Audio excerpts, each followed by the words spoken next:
ایران کے بادشاہ نادر شاہ نام سب نے سنا ہوگا. فرمائیے بہت ہی ظالم اور قدر انسان تھا، لیکن بعد میں تھوڑا بہت اس کے دل میں اہل بیت کی محبت آئی. فرمائیے جب گزر رہا تھا مشہد سے، اس نے دور سے دیکھا کہ لوگ امام رضا کی زیارت کو جا رہے ہیں. فتح کر کر کے مشہد پہنچا تو اس نے لوگوں سے پوچھا یہ کس کی قبر ہے؟ سب نے کہا یہ نواز رسول امام رضا کی قبر ہے. اس نے کہا اچھا. اس نے کہا مجھے لے چلو. یہ مولا کی قبر پر گیا، امام کی زری کی زیارت کی، اور اس نے مولا سے کہا مولا میں ہندوستان جا رہا ہوں، اگر مجھے وہاں پہ فتح ملی تو جو مال غنیمت ملے گا میں آپ کے حرم کو ہدیہ کروں گا. آج بھی جب امام رضا کے آپ میوزیم میں جائیں گے، ہندوستان کے بعد آثار قدیمہ وہاں پر پڑے. یہ تمام تر وہ ہدایات تھے جو نادر شاہ نے امام رضا گفٹ کیے تھے. اور میں ایک مرتبہ نادر شاہ گیا نجف، سب کو پتہ چلا کہ ان کا بھی یعنی امام رضا کا بھی ایک مولا ہے جو نجف میں ہے. اس نے کہا کہ اگر امام رضا میں اتنی ابوت اور حیرت ہے، ان کے روزے میں اتنی کشش ہے، تو ان کے دادا علی کے روزے میں کتنی کشش ہے. ہاں کہتے ایک مرتبہ یہ نجف کی طرف چلا، وہاں پر علماء میں کتابوں میں ملتا ہے کہ اختلاف ہوا. نادر شاہ وہاں پہ رک گیا. جیسے نجف میں پہنچا اس نے علماء سے پوچھا کہ میں مولا کی زیارت کو جانا چاہتا ہوں. اب ان سے پوچھا کہ میں گھوڑے پر سوار ہو کر جاؤں، کیونکہ یہ نبی کے داماد ہیں، بطول کے شوہر ہیں، حسنین کے بابا ہیں، ان کا کچھ نہ کچھ احترام ہوگا، یا میں گھوڑے سے اتر کر پیدل امام کی زیارت پہ جاؤں. تو جو کچھ ناصبی لوگ تھے انہوں نے کہا نہیں بھائی، آپ بھی اپنے وقت کے خلیفہ ہیں، علی بھی اپنے وقت کے خلیفہ تھے، لہذا آپ گھوڑے پہ جائیے، اپنی عزت اور شکوہ کے ساتھ جائیے. جو شیعہ تھے انہوں نے کہا نہیں قبلہ، آپ کو اترنا چاہیے، علی کے احترام میں جوتے بھی اتارنے چاہیے، ننگے پاؤں مولا کی زیارت کو جانا چاہیے. اب یہ دونوں لڑ پڑے، وہ قرآن کی آیتیں پڑھ رہے، یہ قرآن کی آیتیں پڑھ رہے. اب یہ پھنس گیا، کرے تو کیا کرے. انہوں نے کہا بھائی ہمارا فیصلہ کون کرے گا؟ سب نے کہا قرآن بہترین کتاب ہے فیصلہ کرنے والی. اس نے ایک عالم کو کہا قرآن میں سے استخارہ نکالو کہ میں گھوڑے پر چڑھ کے جاؤں یا پیدل ہو کر جاؤں. فرمایا اس عالم نے جب قرآن کو کھولا تو قرآن کی آیت آئی کہ اے موسیٰ فخلع علیہ انک فی الوادی المقدس طویٰ، اے موسیٰ اپنی جوتیاں اتار کے جاؤ، تو وادی مقدس میں داخل ہو چکا ہے.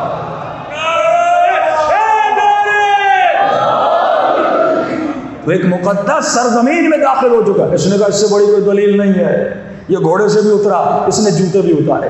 اور اس نے اس زمانے میں ایک رسم قائم کی جو آج بھی اگر آپ عراق جائیں گے یہ رسم آپ دیکھیں گے. ہم بھی جب عراقی اسکول میں پڑھتے تھے ان کے ساتھ ایک مرتبہ پیدل ہمیں نیشاپور سے مشہد سعادت ہوئی تو واقعی یہ رسم ان کے اندر بھی پائی جاتی تھی. وہ کیا کرتے ہیں آپ نے دیکھا ہوگا کہ حیوان کی طرح، یہ کہیں کتے کی طرح بیٹھ کر امام کے روزے کی طرف جاتے ہیں. ہم نے دیکھا بین الحرمین میں بہت سارے عراقیوں کو اس حالت میں دیکھا. یہ کہتے ہیں ابتدا نادر شاہ نے کی.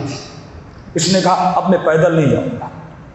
تو اس نے امام علی کے روزے کو دیکھا اور اس نے کہا مولا شاید کوئی ایسا گناہ ہو جو میں نے نہ کیا، میرا وجود خطا اور گناہوں سے بھرا ہوا ہے. اور قرآن بھی یہی کہتا ہے کہ جو انسان گناہوں میں مبتلا ہو جاتا ہے وہ مانند حیوان ہے، کم حیوان ہے.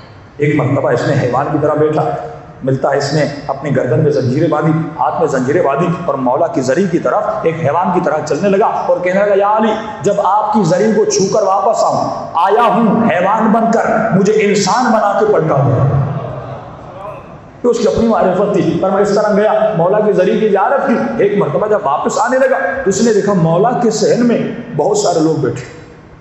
تو اس نے سپاہی یہ کیوں بیٹھے؟ تو کوئی کام نہیں، کوئی زندگی نہیں قبلہ، کوئی مہینے سے بیٹھا ہے، کوئی 6 مہینے کا. بیٹھے کیوں ہے؟ بلاؤ ان کو. فرمایا ان کو بلایا گیا. ایک سے پوچھا آپ کیوں بیٹھے؟ کہا میں اندھا ہوں، آنکھیں نہیں. کہا پھر یہاں کیوں بیٹھے؟ کالی سے آنکھیں مانگنے آیا. تو کتنی دیر ہو گئی؟ کہا مجھے 4 مہینے ہو گئے. دوسرے کو بلایا، کہ بھائی آپ کو کیا مسئلہ ہے؟ کہ میری کمر میں کولنج ہے، یہ کمر جو باہر نکلی ہوتی ہے، جھکے ہوئے ہوتے ہیں، اس کا علاج نہیں، میں مولا کے پاس سے مولا شفا دے. کہ آپ کو کتنی دیر ہو گئی؟ کہ مجھے 6 مہینے ہو گئے.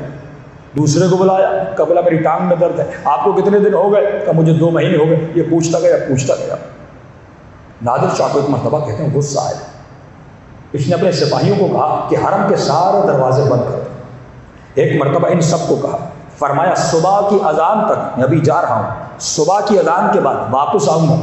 اگر تم میں سے کوئی ٹھیک ہوا تو باہر جائے گا، اگر ٹھیک نہیں ہوا میں اپنی تلوار سے اسے مار دوں گا. فرمایا یہ کہہ کے نکل گیا. اب ان سب کو پتا تھا یہ ظالم و جابر ہے، یہ مارنے پر آئے، کسی سے مذاق نہیں کرتا.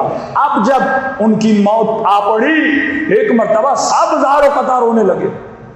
مولا آنکھیں دے، مولا مجھے شفا دے، مولا میری ٹانگ کو شفا دے، فرمایا صبر ہونے لگے۔